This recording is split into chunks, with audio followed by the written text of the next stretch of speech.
же анын келечеги барбы? Бул жерде баягы ал мыйзамыбыз биздин май айында кабыл алынды эле.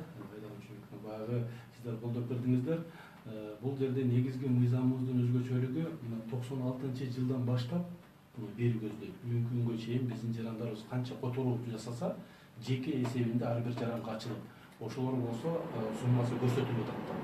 96-жылга чейинкисин иштеген жеринен, архивден, эмгек книжкасын алып келип, башка справкаларды алып келип, кийин баягы камсыздандыруунун биринчи бөлүгү 96-жылга чейинкиси. Ошондой жол менен чектелип жүр. Мыйзам кабыл алынды, мына 96-жылга чейинкисин азыр эч кандай справка бериштин кереги жок. Эмгек книжкасы менен, паспорту менен, арызы менен Совкомго кайрылат.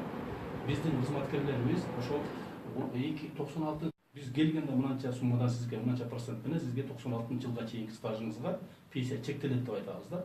96-дан беркисинде социалдык фонддо персонифицированный учет деген бар. Ошонун негизинде пенсия чектейбиз бизчи. Ар бир жараныбыздын жеке эсебинде канча которуу болгонуна жараша да.